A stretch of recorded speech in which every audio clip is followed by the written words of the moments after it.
Hello super hero lovers, আজ আমি আপনাদের জন্য নিয়ে হাজির হয়েছি অ্যাভাটার দ্য লাস্ট এয়ারবেন্ডার সিরিজের এপিসোড 2 এর এক্সপ্লেন নিয়ে। এর আগে আমি এই চ্যানেলে এপিসোড 1 এর এক্সপ্লেন করে রেখেছি, সেটা দেখা না থাকলে আগে দেখে নেবেন। আর এইদিকে চলুন শুরু করি আজকের এই নতুন ভিডিওটি। রাজকুমার জুকো পুরো রুমকে তছনছ করে দেয় সেই বইটি খোঁজার জন্য, কারণ সেটার সাহায্যে সে অবতারের সম্পর্কে অনেক তথ্য পেয়েছিল আর সেই বইয়ের উপর নিজের নোটও বানিয়েছিল। আর আমি এই বইটিকে গত এপিসোডে ডায়েরি বলে দিয়েছিলাম তার নোট বানানো দেখে, কিন্তু এটা আসলে একটি বই যেখানে অবতারের ব্যাপারে লেখা ছিল। জুকো সেটাই খুঁজছে, তখন আয়রো তাকে শান্ত করে আর বলে এখানে কোথাও থাকবে সেটা। আর এই আয়রো আসলে এই জুকোর চাচা। আর আয়রো জুকোকে বোঝায় যে অবতারকে সে বই তো খুঁজে বের করেনি, তুমি খুঁজেছিলে।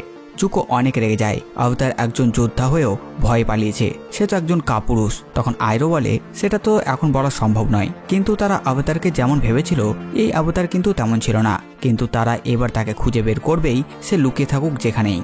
ওদিকে অ্যাং বাকিদের জানায় তারা যেখানে আছে সেখান থেকে কিয়োসি আইল্যান্ড বেশি দূরে না, আর অ্যাং সেখানে যেতে চায় কারণ অবতার কিয়োসি সেখান থেকে বিলং করত আর সে নিজের অবতার ফর্মকে পুরো কন্ট্রোলও করেছিল। আর অ্যাং সেটাই শিখতে চায়, নইলে সে নিজের অবতার ফর্মে আসার পর অনেক প্রবলেমেটিক হয়ে যায় সবার জন্য। আর সেখানে গিয়ে অবতার কিয়োসির মন্দিরে নিশ্চয়ই সে কিছু পাবে যার সাহায্যে সে নিজের এই ফর্মকে কন্ট্রোল করতে পারবে। একটু পর অ্যাং নোটিস করে কাটারার ব্যাগটি নড়াচড়া করছে। কাটারা ব্যাগটি খোলে আর সেটা ভেতর থেকে বেরিয়ে আসে একটি উড়ন্ত বাঁদর। কাটারা তার ব্যাগে একটি কাগজও পায় যেটা তার দাদি কাটারার জন্য দিয়েছিল, আর সেটার ভেতরে তাদের ওয়াটার বেন্ডিং এর ব্যাপারে লেখা ছিল। আর সেখানে কাটারার দাদি একটা চিঠিও রাখে যে তুমি একজন ওয়াটার বেন্ডার, আর এটাতে সেই বেন্ডিং এর সমস্ত নিয়ম লেখা আছে। কিন্তু এতদিন সেটা কাটারাকে এই জন্য দেয়নি কারণ এটা দেখে যদি সে বেন্ডিং শিখতে শুরু করে আর ফায়ার নেশনরা যদি সেটা জেনে যায় তাহলে তারা কাটারার প্রাণের পেছনে পড়ে যাবে। এখান থেকে যাবার আগে অ্যাং গায়াৎসো সে কঙ্কালটিকে সমাধিস্থ করে আর তারপর আপার সাথে উড়ে যায় তারা তিনজন। তাদের সাথে সে উড়ন্ত বাঁদরও যোগ দেয় আর অ্যাং এর নাম রাখে মোমো। ওদিকে জুকো ও আয়রো অবতারের খোঁজে পাশের একটি বন্দরে যায় যেখানে ফায়ার নেশনের কমান্ডারের হেডকোয়ার্টার। এখান থেকে তারা আশেপাশের এরিয়াতে ঘটা সবকিছুর খবর রাখে, আর তাই আয়রো জুকোকে এখানে এনেছে যাতে তারা অবতারের ব্যাপারে কিছু তথ্য পায়। যদি অবতার এলাকাতে থাকে তো তার ব্যাপারে এরা অবশ্যই জানবে। কিন্তু এতে জুকো সহমত না, সে ভাবছে তার চাচা আয়রো হয়তো অবতারের ব্যাপারে ফায়ার নেশনের কমান্ডারকে জিজ্ঞেস করবে, আর যদি তাকে জিজ্ঞেস করে তাহলে সবাই মিলে অবতারের পেছনে পড়ে যাবে, আর তাতে রাজকুমার জুকোর পক্ষে অনেক মুশকিল হবে অবতারকে খোঁজার। আয়রো চাচা জানাই এটাই তো তোমাকে এখনো শিখতে হবে, নিজের আসল উদ্দেশ্য না জানিয়ে নিজের দরকারের তথ্য বের করা। ওইদিকে অ্যাং ও বাকিরা কিয়োসি আইল্যান্ডে পৌঁছায়, আর সেখানে কিয়োসির একটি অনেক বড় মূর্তি, আর সেই মূর্তির নিচে একটি দরজা। হয়তো এই মূর্তিটাকে মন্দির বানানো হয়েছে। সকাল সেই দরজার ভেতরে যায় কিছু তথ্য পাবে কিনা দেখতে। এদিকে বাইরে কাটারা ও অ্যাংয়ের ওপর সে আইল্যান্ডের কিছু যোদ্ধাবাসীর আক্রমণ করে, আর তাদের আওয়াজ পেয়ে সকাল বেরিয়ে আসে আর সেও বন্দী হয়। কাটারা জানায় অ্যাং হচ্ছে একজন অবতার, কিন্তু এতে তারা কেউ বিশ্বাস করে না। আর তখন সেখানে কিয়োসির মূর্তি থেকে লাইটিং বের হয়, আর তখন তারা বিশ্বাস করে যে এটা হয়তো কোনো সিগন্যাল অবতারের। তারপর তিনজনকে তারা তাদের গ্রামে নিয়ে যায়। সেখানে গ্রামের লিডার ইউকারি জানায় তারা বাইরের কাউকে এখানে আসতে দেয় না। গত 100 বছর ধরে এই কিয়োসি আইল্যান্ড বাইরের কারোর সাথে কোনো সম্পর্ক রাখেনি, আর তারা এভাবে যুদ্ধ থেকে নিজেদেরকে দূরে রেখেছে, আর তারাও বাইরে যায়নি এই আইল্যান্ডের। অ্যাং জানায় সে এখানে এসেছে কেবলমাত্র অবতার কিয়োসির ব্যাপারে আরও তথ্য জানতে, যাতে সে নিজের অবতার ফর্মের উপর কন্ট্রোল শিখতে পারে। কাটারা জানায় তারা কোনো খারাপ উদ্দেশ্য নিয়ে আসেনি। তার উত্তরে ইউকারি জানায় কিন্তু তোমাদের খোঁজে যারা আসবে তাদের উদ্দেশ্য ভালো হবে না, আর তারা তাদের নিয়ম কারোর জন্য বদলায় না। কাটারা জানায় অ্যাং হচ্ছে একজন অবতার যেটার উপর ইউকারির বিশ্বাস হয় না। তখন অ্যাং জানায় সে এখনকার নিয়মকানুন চালচলন শিখতে পারেনি, জানেও না, কিন্তু সে সেই সময় চালচলন দেখেছে যেখানে মানুষেরা সবসময় একে অপরের সাহায্য করতে কখনোই কেউ পিছু হতো না। আর তাই সে এখন অবতারের ব্যাপারে জানতে এসেছে, কারণ যখন তার এইসবের ব্যাপারে জানার দরকার ছিল তখন সে একটি বরফে আটকে যায় পুরো 100 বছরের জন্য। আর এইসব যদি সে ভালো করে শিখে যায় তো সে আবার আগের মতন সবকিছু ঠিক করবে। সে এমন একটি পৃথিবী বানাবে যেখানে আবার আগের মতন 4 জাতির মানুষেরা মিলেমিশে থাকবে। তখন ইউকারির মেয়ে সুকি তার মাকে বলে এ যদি কয়েকটা বই পড়তে চায় তো পড়ুক না, এতে প্রবলেম কিসের? আর যদি এ সত্যি একজন অবতার হয় তাহলে আমাদের তো তাকে খালি হাতে ফিরে দেওয়া ঠিক হবে না।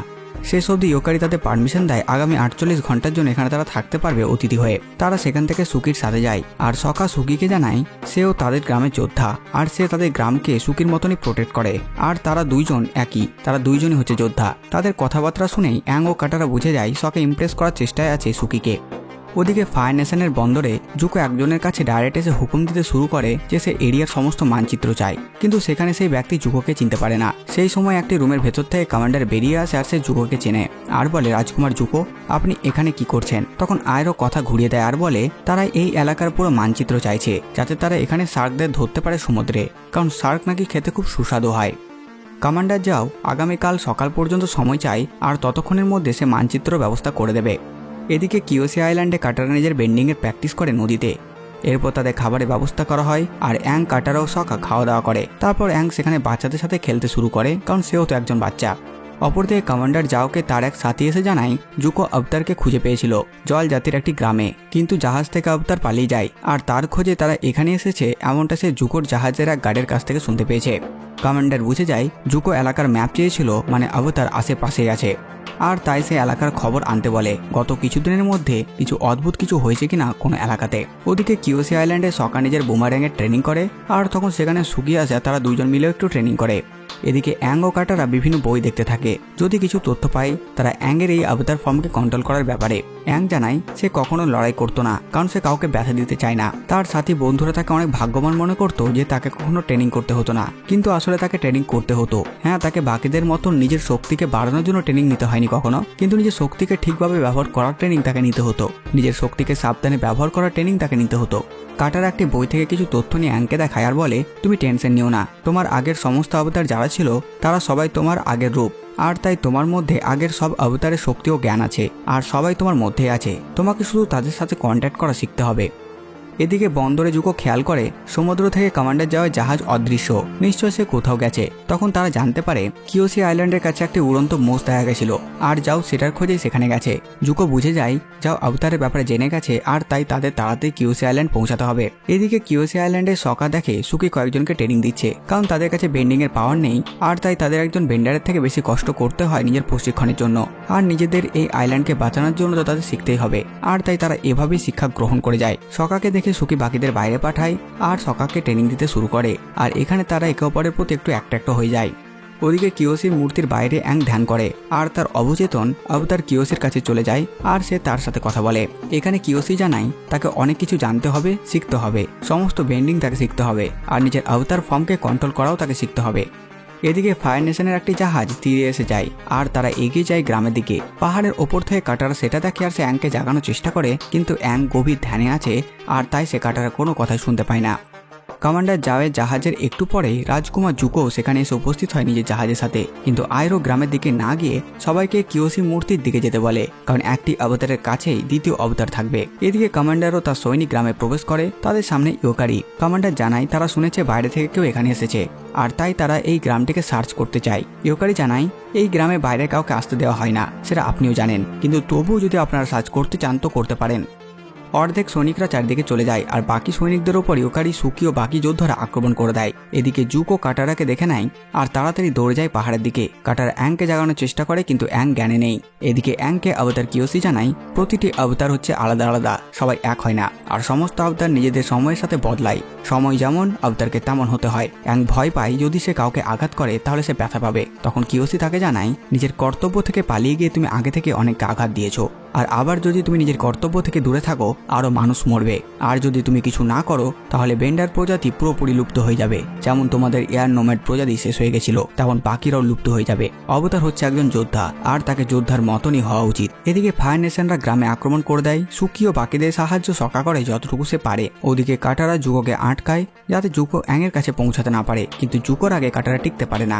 এদিকে কিওসি অ্যাংকে বলে তুমি অবতারের আসল পাওয়ার দেখতে চাও, আর সে অ্যাংয়ের ভেতরে প্রবেশ করে, আর অ্যাংয়ের রূপ কিওসির মতন হয়ে যায়। আর কিওসি গিয়ে পৌঁছায় কাটারার কাছে, আর জুকোকে আটকায়, আর তারপর সেখান থেকে উড়ে যায় গ্রামে। গ্রামে ফায়ার নেশনের সৈনিকদের সে একাই আটকে নেয়, আর তখন কমান্ডার সেই সৈনিকদের নিয়ে ভয়ে সেখান থেকে পালায়। এরপর অ্যাং আবার নিজের আসল রূপে চলে আসে, কিন্তু সে অনেকক্ষণ ধরে লড়াই করেছে, সে দুর্বল, আর তাই সে মাটিতে লুটিয়ে পড়ে। বাকিরা গিয়ে তাকে উঠায়, সবাই অবতারের আগে মাথা নত করে। এদিকে তাদেরও যাবার সময় এসেছে। সুকি সকাকে তার সেই পাখা দেয় যেটা সাহায্যে তারা লড়াই করে, আর সে সকার প্রেমেও পড়ে গেছে। এরপর অ্যাং, কাটারা ও সকা আপার সবার সাথে উড়ে যায়। অ্যাং জানায় তাদের এবার উত্তরে যাওয়া উচিত, কারণ সে এবার এক এক করে বাকি বেন্ডিং গুলো শিখতে চায়। আর উত্তরে ওয়াটার বেন্ডারও থাকে। সকা জানায় সে একা নেই, তারা তার সাথে আছে। অপরদিকে কমান্ডার রাজকুমারের কাছে ক্ষমা চায়, কারণ সে জানতো না নাকি যে আবতার সেখানে ছিল। জুকো বলে এই ব্যাপারে কেউ যাতে কিছু জানতে না পারে। কমান্ডার জানায় ঠিক আছে, কিন্তু সে ফায়ার নেশনের রাজাকে একটি চিঠি লিখে সব জানিয়ে দেয়। আর সেটা ফায়ার নেশনের বর্তমান রাজা ফায়ার লর্ড ওজাই জেনে যায় আবতার ফিরে এসেছে। আর এখানেই এই এপিসোডটি শেষ হয়ে যায়। তো বাস বন্ধুরা, এই ভিডিওতে বাস এতটুকুই। আপনারা কমেন্ট করে জানান ভিডিও আপনাদের কেমন লাগলো। সাথে সাথে আমার এই কাজ যদি আপনাদের ভালো লাগে ভিডিওটি লাইক চ্যানেল সাবস্ক্রাইব করে দেবেন। তো আমি আসছে নতুন ভিডিও নিয়ে, আমি প্রিন্স সালমান, আর আপনারা দেখছিলেন বংলা মুভিজ।